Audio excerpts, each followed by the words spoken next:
ರಮ್ಯಾ ಅವರಿಗೆ ದರ್ಶನ್ ಫ್ಯಾನ್ಸ್ಗಳು ಅವಾಚ್ಯ ಶಬ್ದಗಳಿಂದ ಒಂದಷ್ಟು ಕಮೆಂಟ್ ಮಾಡಿದ್ರು ಮೇಡಮ್, ಅದ್ರ ವಿಷಯ ಬಗ್ಗೆ. ಅಲ್ಲ, ನಟಿ ಅಂತ ಅಲ್ಲ, ಬೇರೆಯವರಲ್ಲ, ಸಾಮಾನ್ಯದವರಲ್ಲ, ಜನಸಾಮಾನ್ಯರಲ್ಲ, ಯಾರೇ ಇರಲಿ, ಮುಖ್ಯವಾಗಿ ಹೆಣ್ಮಕ್ಳಿಗೆ ಯಾರು ಆ ರೀತಿಯ ಒಂದು ಕಮೆಂಟ್ಸ್ ನಾನಂತೂ ಅಂದರೆ ಅವರ ಒಂದು ಸೋಷಿಯಲ್ ಮೀಡಿಯಾ ನಾನು ನೋಡಿಲ್ಲ. ಎಂಥ ಕಮೆಂಟ್ಸು ಯಾರು ಮಾಡಿದ್ದಾರೆ ಅನ್ನೋದು ನನಗೆ ಗೊತ್ತಿಲ್ಲ. ನ್ಯೂಸಲ್ಲಿ ಏನು ಬರ್ತಾ ಇದೆ ಅದನ್ನು ನೋಡ್ತಾ ಇದ್ದೀನಿ. ಅವರು ಅದಕ್ಕೆ ಕಂಪ್ಲೇಂಟ್ ಕೊಟ್ಟಿದ್ದಾರೆ. ಪೊಲೀಸ್ ಇನ್ವೆಸ್ಟಿಗೇಷನ್ ಮಾಡಿ ತಪ್ಪು ಮಾಡಿದರೆ ಅವ್ರನ್ನ ಖಂಡಿತ ಅವರು ಕ್ರಮ ತಗೊಳ್ತಾರೆ.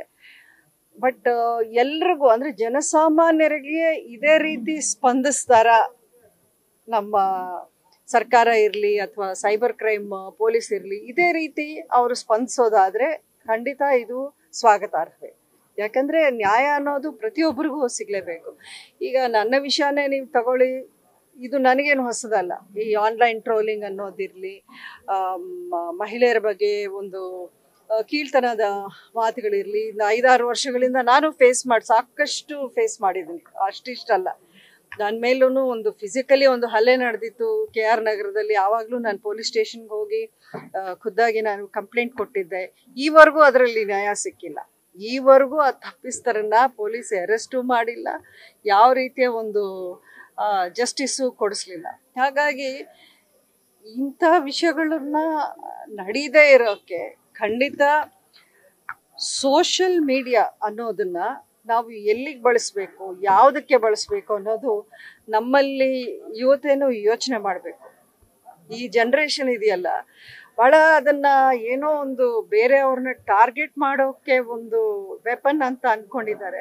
ಬಟ್ ಇವತ್ತಿನ ಕಾಲಕ್ಕೆ ನೀವು ಯಾವುದೇ ಒಂದು ಅನಾಮಕರಾಗಿ ಅಥವಾ ಅನಾನಿಮಸ್ ಆಗಿ ನಾವೇನೋ ಪೋಸ್ಟ್ ಮಾಡ್ತಾ ಇದ್ದೀವಿ ಅಂತ ಅವ್ರು ಅಂದ್ಕೊಂಡಿರ್ಬೋದು. ಬಟ್ ಅದನ್ನು ಪತ್ತೆ ಮಾಡಿ ಕಂಡುಹಿಡಿದು ಟ್ರೇಸ್ ಮಾಡಿ ಅವ್ರನ್ನ ಹಿಡಿಯೋವಂಥ ಕೆಪಾಸಿಟಿ ನಮ್ಮ ಟೆಕ್ನಾಲಜಿ ಆವರೆಗೂ ಡೆವಲಪ್ ಆಗಿದೆ. ಸೊ ಎಲ್ಲರೂ ಹುಷಾರಾಗಿರಬೇಕು. ಏನೋ ಒಂದು ಭಾವುಕರಾಗಿ ಯಾರೋ ಇವ್ರನ್ನ ಯಾರೋ ಟಾರ್ಗೆಟ್ ಮಾಡಿದ್ದಾರೆ, ಅವ್ರ ಬಗ್ಗೆ ನಾವು ಈ ರೀತಿ ಮಾತಾಡಬೇಕು ಅನ್ನೋದಾದರೆ ಅವರ ಲೈಫ್ನ ಅವ್ರು ಹಾಳು ಮಾಡ್ಕೊಂಡಂಗೆ ಆಗುತ್ತೆ.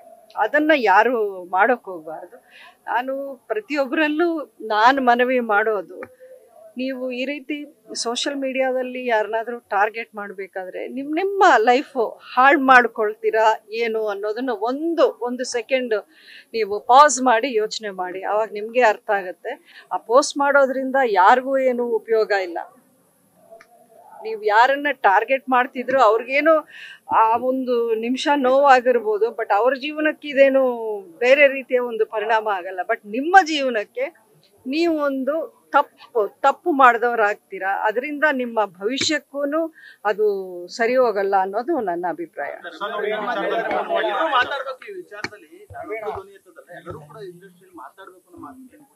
ಅಲ್ಲ, ನಾನು ಅದನ್ನೇ ಹೇಳೋದಲ್ಲ, ನನಗೂ ಇದೇ ಟ್ರೋಲಿಂಗ್ ಆಯಿತು 6 ವರ್ಷದಿಂದ. ಯಾರು ಮಾತಾಡಿ ನಾನಂತೂ ಕೇಳಲಿಲ್ಲ. ಯಾರು ಪರವಾಗಿ ಅಂದರೆ ನಮ್ಮಲ್ಲಿ ಶಕ್ತಿ ಇದೆ, ನಮ್ಮ ಕಾನ್ಫಿಡೆನ್ಸ್ ಇದೆ, ವಿ ಕ್ಯಾನ್ ಪರ್ಸು. ನಮಗೆ ಒಂದು ಅಧಿಕಾರ ಇದೆ ಅಥವಾ ಒಂದು ಹೆಸರಿದೆ. ನಾವು ಅಂದರೆ ಜನಸಾಮಾನ್ಯರಿಗಿಂತ ಒಂದು ಪಬ್ಲಿಕ್ ಪರ್ಸನಾಲಿಟೀಸ್ ಇರೋದ್ರಿಂದ ನಮಗೆ ಕೆಲವುದು ಆಕ್ಸೆಸ್ ಈಸಿಯಾಗಿ ಸಿಗುತ್ತೆ. ಒಂದು ಪೊಲೀಸ್ ಹತ್ರಕ್ಕೆ ಹೋಗೋದು ಅಥವಾ ಗೌರ್ಮೆಂಟಿಂದನೋ ಮಿನಿಸ್ಟ್ರುಗಳಿಂದನೋ ಒಂದು ಸಪೋರ್ಟ್ ಅನ್ನೋದು ಸಿಗೋ ಅಂಥ ಚಾನ್ಸಸ್ ಇದೆ. ಅವ್ರ ಸರ್ಕಾರ ಇದೆ. ಸೊ ಖಂಡಿತ ಅವ್ರಿಗೆ ಎಲ್ಲ ರೀತಿಯ ಸಪೋರ್ಟ್ ಕೊಡ್ತಾ ಇದ್ದಾರೆ ಅನಿಸುತ್ತೆ. ಅದನ್ನು ಆ ಕ್ರಮ ತಗೊಳ್ತಾರೆ ಪೊಲೀಸು. ಅದನ್ನು ನಾವು ತಪ್ಪು ಅಂತ ಹೇಳೋಕ್ಕಾಗಲ್ಲ. ಆದರೆ ಈ ಒಂದು ನ್ಯಾಯ ಪ್ರತಿಯೊಬ್ಬರಿಗೂ ಸಿಗಬೇಕು ಅನ್ನೋದೇ ನನ್ನ ಅನಿಸಿಕೆ. ಅಲ್ಲ, ನೀವು ಅವ್ರನ್ನ ಅಪ್ರೋಚ್ ಮಾಡಿದ್ರು, ಅವ್ರ ಏನು ಮಾತಾಡಿದ್ರು ನನಗೆ ಗೊತ್ತಿಲ್ಲ. ಅವರು ಮೇ ಬಿ ಪ್ರೆಸ್ಗೆ ಇತ್ತೀಚೆಗೇನು ಮಾತಾಡಿಲ್ಲ ಅಂತ ಕಾಣಿಸುತ್ತೆ. ಇದನ್ನ ನೀವು ಅವ್ರನ್ನೇ ಕೇಳಿದ್ರೆ ಸರಿ. ನಾನು ಅವ್ರ ಪರವಾಗಿ ಹೇಳಿದ್ರೆ ತಪ್ಪಾಗತ್ತೆ. ನಾನು ಇಷ್ಟೊತ್ತು ಹೇಳಿದ್ದು ಎಲ್ರಿಗೂ ಸೇರ್ಸೇನೆ, ಯಾರೇ ಒಬ್ಬರಿಗೆ ಸ್ಪೆಷಲ್ ಆಗಿ ವಿಶೇಷವಾಗಿ ಅಲ್ಲ. ನಾನು ಅವ್ರ ಫಾಲೋವರ್ಸ್ ಇದನ್ನು ಮಾಡಿರೋದು ಅಂತಾನು ನಮ್ಗೆ ಪ್ರೂಫ್ ಇಲ್ಲ. ಆದ್ರೂ ಖಂಡಿತ ಅವ್ರ ಫಾಲೋವರ್ಸೇ ಅಥವಾ ಅವರ ಅಭಿಮಾನಿಗಳೇ ಇದನ್ನು ಮಾಡಿದರೆ ಖಂಡಿತ ಅವ್ರಿಗೂ ಅಪೀಲ್ ಮಾಡ್ತೀನಿ ನಾನು, ಇದರಿಂದ ನಿಮ್ಮ ಜೀವನ ನೀವು ಹಾಳು ಮಾಡ್ಕೋಬೇಡಿ. ಒಂದು ಸೆಕೆಂಡ್ ನಿಮ್ಮ ಫ್ಯಾಮಿಲಿ ಬಗ್ಗೆ, ನಿಮ್ಮ ಭವಿಷ್ಯದ ಬಗ್ಗೆ ಯೋಚನೆ ಮಾಡಿ ಈ ಪೋಸ್ಟ್ ಮಾಡಿ ಅಂತ ಕೇಳ್ತೀನಿ.